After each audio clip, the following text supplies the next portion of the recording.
Good morning. Welcome back to the Broadcast Retirement Network. This is BRN AM for Thursday, February 15th, 2024. And our top story today, know your rights, getting information about funerals by phone. Joining me now to discuss this and a lot more, Melissa Dickey is with the Federal Trade Commission. Melissa, it's great to see you. Thanks so much for joining us on the program this morning. Thank you for having me. Yeah, this is a serious topic, and it's one that I think we need to make. I think the whole purpose of the FTC issuing this blog post or this article is that it has really come up more frequently than not for scammers. But end of life, really important to celebrate someone who has passed on. You can choose to do that in so many ways. But Melissa, it's really important to engage with the funeral home and know your rights as well. That's exactly right. And one of important ways that consumers have rights in this area is the funeral rule. And just on a high level, the funeral rule makes it possible for families to choose only the goods and services they want or need and to pay for only those they select. And the rule also gives consumers important rights when it comes to getting price information from funeral homes. So the rule allows families to compare prices among funeral homes and makes it possible for them to select the funeral arrangements they want at the home they want. Yeah. Go ahead. Sorry. No, go ahead. No, finish your thought. I interrupted you. I'm so sorry. Oh, no, you're fine. I was just going to say that, in terms of getting price information, when consumers are shopping in person, the rule says that funeral homes must give you a general price list, which lists the items and services the home offers and the cost of them. If you call a funeral home, then under the funeral rule, the funeral home must answer your questions about what they offer and the prices of those items. Yeah, and again, sorry for interrupting you, but why this is so important is people are very vulnerable. If you're burying a loved one, you're doing these things, and depending on your faith, it could almost be the next day that you have to go through this. So really important. And Melissa, there have been scams. Let's talk about some of the things that we'll get more into the weeds about what you need to think about, but let's talk about some of these scams. And these are horrific. I've read them. Clearly, you all are being contacted because of them. What are some of the things that we should be looking out for as consumers, some of these scams? Sure. Well, one scam that took place last summer, we heard reports that loved ones were being contacted by scammers pretending to be the funeral home and asking for more money. In fact, demanding more money, saying the funeral would not take place unless the families paid them more. And it was not the funeral home calling, it was a scammer trying to take money from grieving families. And in that context, what we would encourage families to do is to not agree to get pay information over the phone. Don't agree to pay anything, hang up. You should have on the general price list or agreement you entered into with the funeral home a phone number or other way to contact the funeral home. Contact the funeral home that way and make sure that it's a legitimate request coming forward for money. Sorry, go ahead. No, I was going to just follow up and say a lot of these scammers get information because we have published obituaries, right? The funeral homes publish an obituary. In my day, when I was younger, they used to publish the obituaries in the paper, the actual paper. They probably just post them online. So all that information is out there, and these people pick up on it. And what you're describing, it almost sounds like extortion. They're saying, pay me this, even though it's not true. You just have to be aware that the information's out there. People are going to use it for all sorts of nefarious purposes, unfortunately.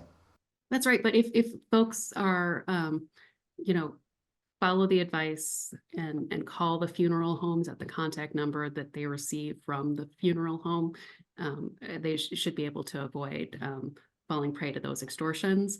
If you do receive that sort of demand, though, we would encourage folks to reach out to the FTC to let us know about it.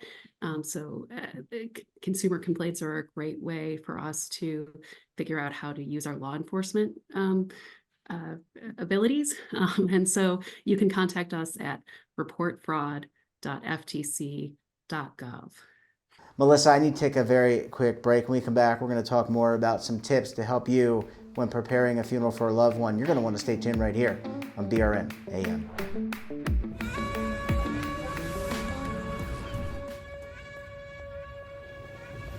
Imagine a new television network that will make you richer, healthier, and in control of your financial future.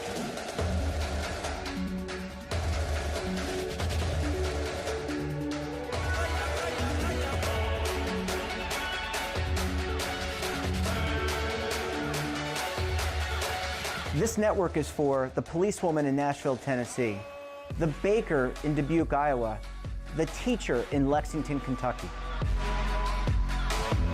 We want to make the idea of savings and retirement culturally relevant. But what do you see as a defining issue of the midterms? Especially for the smaller businesses. I mean, they are the lifeblood of the American economy.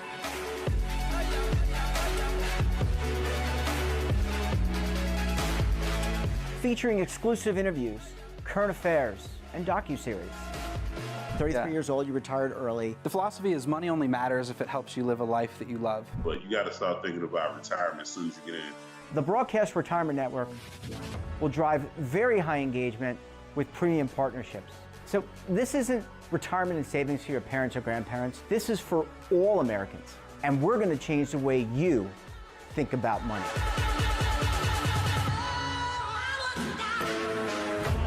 Welcome to the next frontier of retirement and savings. This is BRN, the Broadcast Retirement Network.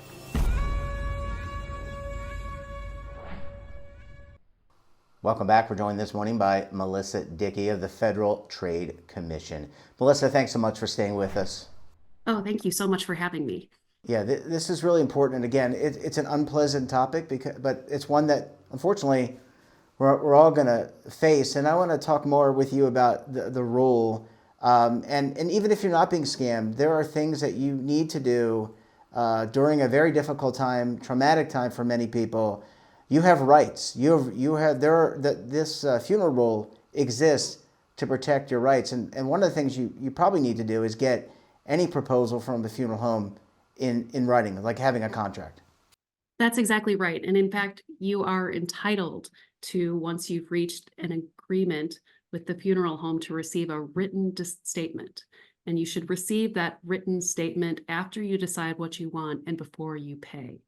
So you should ask the funeral home to send you that statement by email or text, and check it and make sure that the funeral home agrees to any changes or corrections before you agree to use the funeral home services or pay them any money.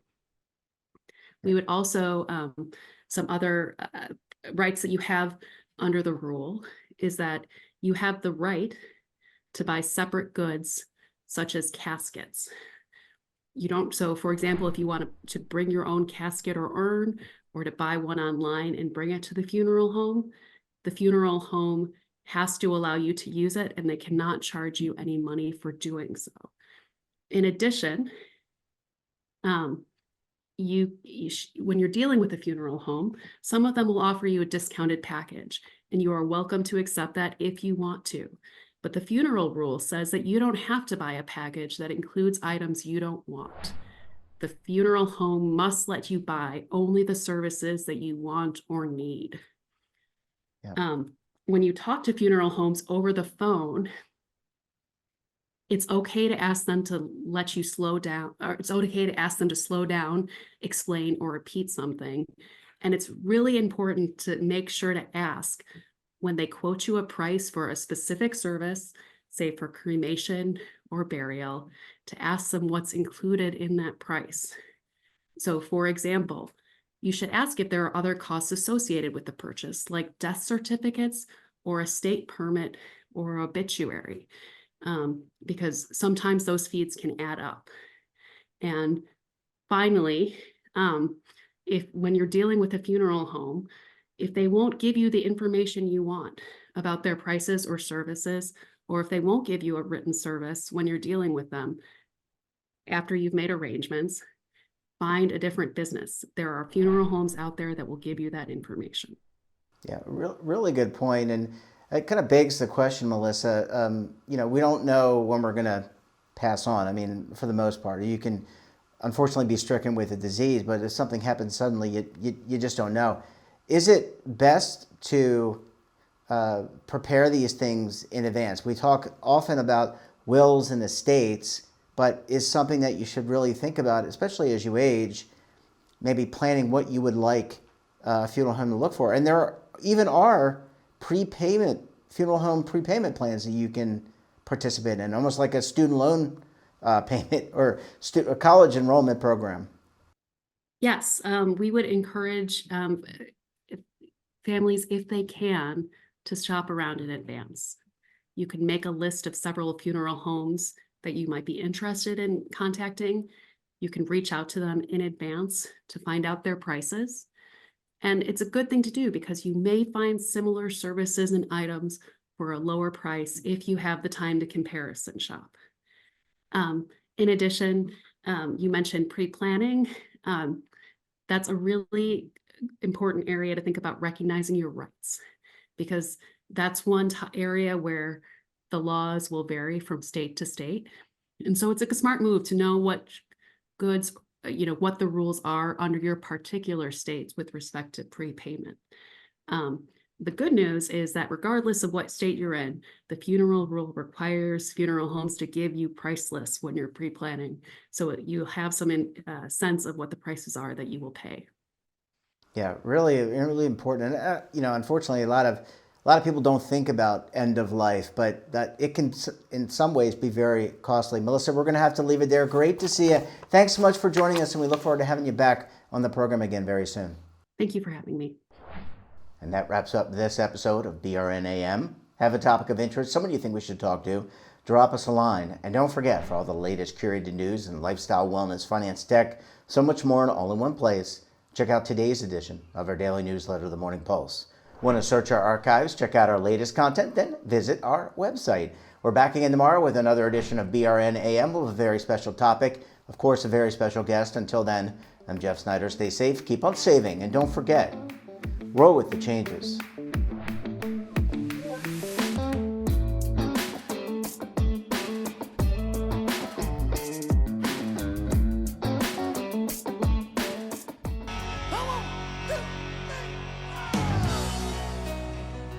Now is your opportunity to co-create content around any topic on the First Lifestyle and Wellness Network. Reach a global audience through our platform and co-own exclusive branded content.